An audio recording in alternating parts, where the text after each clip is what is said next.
Sindh online school class 7 मज़मून रियाज़ी unit 8 सबक 6 हिक ऐं घण रक़मनि जी ज़रब। ॾोहटनि ऐं ॾोहटियुनि खे सिंध ऑनलाइन स्कूल में भली कार। मां आहियां नाना आबिद। भलो असां हिक रक़मनि जी ज़रब जो सिलसिलो जारी था रखूं ऐं हिन सबक में असां हिक रक़मनि जी घण रक़मनि सां ज़रब खे ॾिसंदासीं त उहा कीअं थींदी आहे। वारो असां हिक रक़मनि खे हिक रक़मनि सां ज़रब करण जो तरीक़ो पोएं सबक में ॾिसी चुका आहियूं।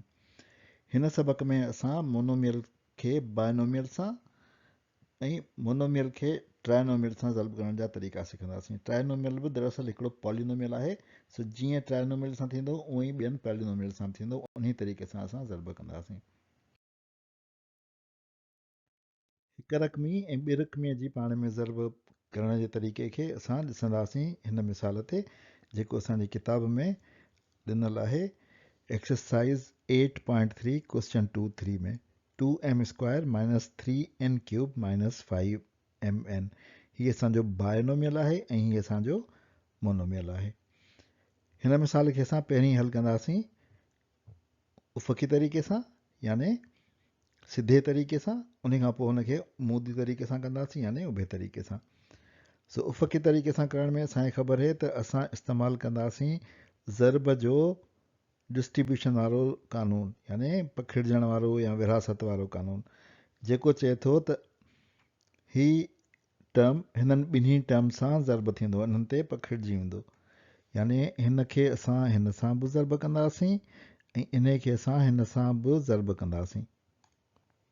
सभिनी खां पहिरीं मां लिखंदुसि ही टर्म, उन खे हिन सां ज़रब कंदुसि, पर हिन खे मां रखंदुसि ब्रैकेट में, छो त माइनस निशानी आहे, न त मुंहिंजी निशानी जेका आहे उहा मूंखे कंफ्यूज़ करे सघे थी। उनजे करे मां हिन सॼे टर्म खे ज़रब कंदुसि त हिन खे ब्रैकेट में रखंदुसि, याने मां लिखंदुसि 2m स्क्वायर, इन खे ज़रबींदुसि मां माइनस 5mn सां। उन खां पोइ मां ही टर्म लिखंदुसि, उहो आहे माइनस 3n क्यूब, ऐं वरी हिन सां इन खे ज़रबींदुसि, उहा ज़रब बि मां ब्रैकेट में लिखंदुसि।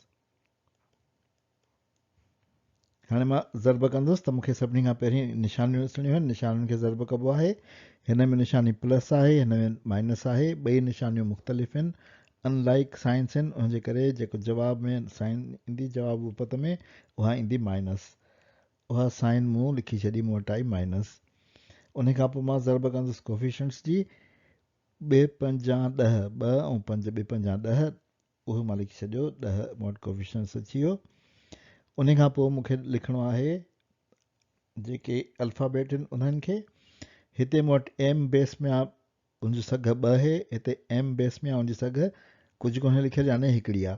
इन खां पोइ एन आहे जंहिंजी सघ हिकिड़ी आहे, याने मूं वटि एम जी सघ थी वेंदी 2 ऐं 1 3, याने थींदो एम क्यूब, ऐं एन जी सघ हिकु रहंदी, जेका हिकु लिखिबो कोन्हे।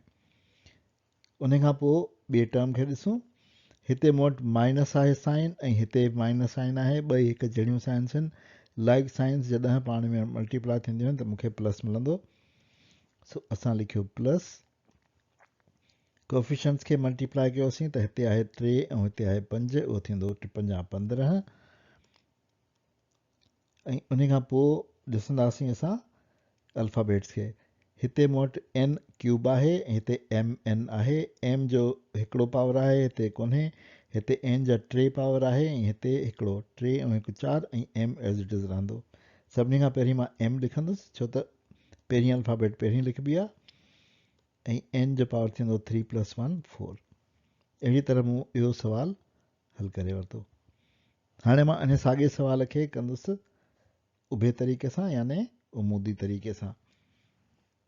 उन लाइ मां हिकु ॿिए जे हेठां लिखंदुसि, तव्हांखे ख़बर आहे, पहिरीं मूं लिखियो 2m square minus 3n cube, उन जे हेठां मूं लिखियो माइनस 5mn, ते मूंखे ज़रब करणी आहे, उनजे करे ज़रब जी निशानी लॻायमि।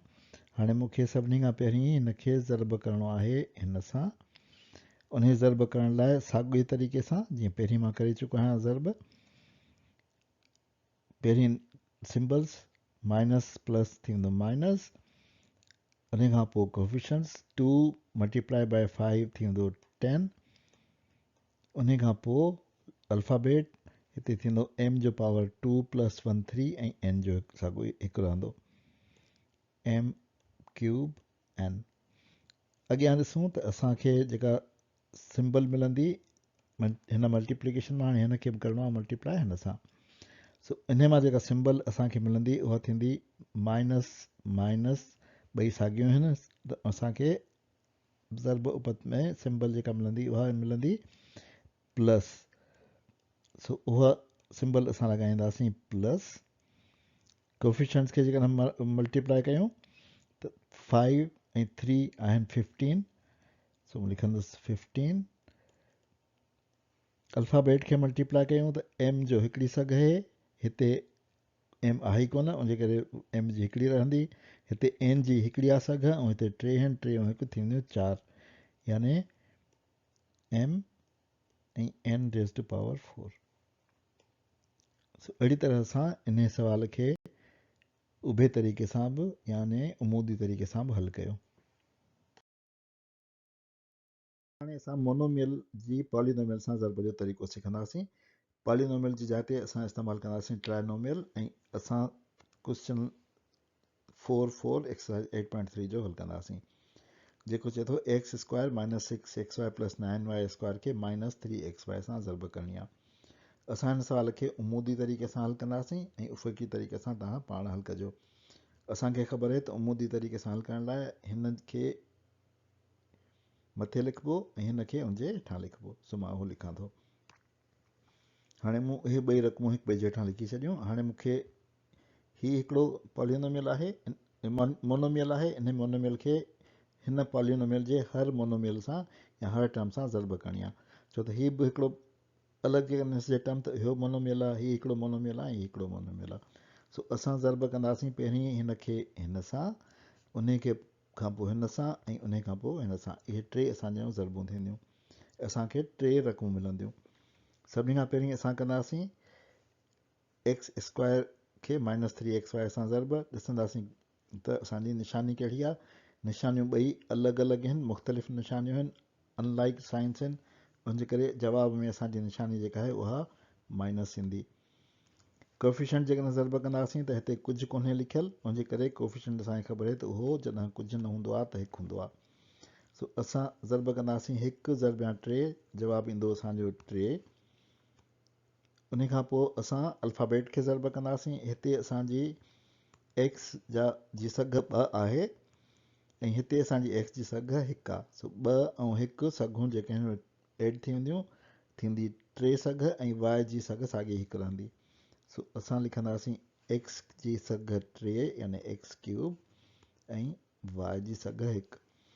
अॻियां जेकॾहिं ॾिसूं त नेक्स्ट में असां वटि हिते ही ॿ मोनोमियल पाण में ज़रब कंदा आहिनि। हिते असां वटि साइन माइनस आहे, हिते बि साइन माइनस आहे, लाइक साइंस आहिनि, उनजे करे असांजे ज़रब उपत में जेका साइन हूंदी उहा ईंदी प्लस। सो उहो मूं लॻाए छॾियो प्लस। उन खां पोइ मां ज़रब कंदुसि कोफिशंट 3 ऐं 6, 6 × 18, उहो लिखियुमि मूं 18। उन खां पोइ मां ज़रब कंदुसि अल्फ़ाबेट्स। हिते XY आहे, हिते बि XY आहे, x जी सघ 1 आहे, हिते बि 1 आहे, मिलाए थी वेंदी सघ 2। y ज़रबिया y, ॿिन्ही सघ 1 1 आहे, और सभु गॾु ॿिन्हियूं सघूं गॾु थी ऐं थींदियूं 2, यानी x² ऐं y² थी वेंदो मूं वटि। सो मूं वटि थींदो x² y²। हाणे मां चवां थो आख़िरी ते जेको हिते असां वटि निशानी प्लस आहे, हिते माइनस आहे, अनलाइक साइंस आहिनि, उनजे करे जवाब में या ज़रब उपत में निशानी जेका थींदी उहा माइनस थींदी। कोफिशंट ज़रब कंदुसि त मूं वटि 3 ऐं 9 आहिनि कोफिशंट, 9 × 3 = 27, लिखंदुसि 27।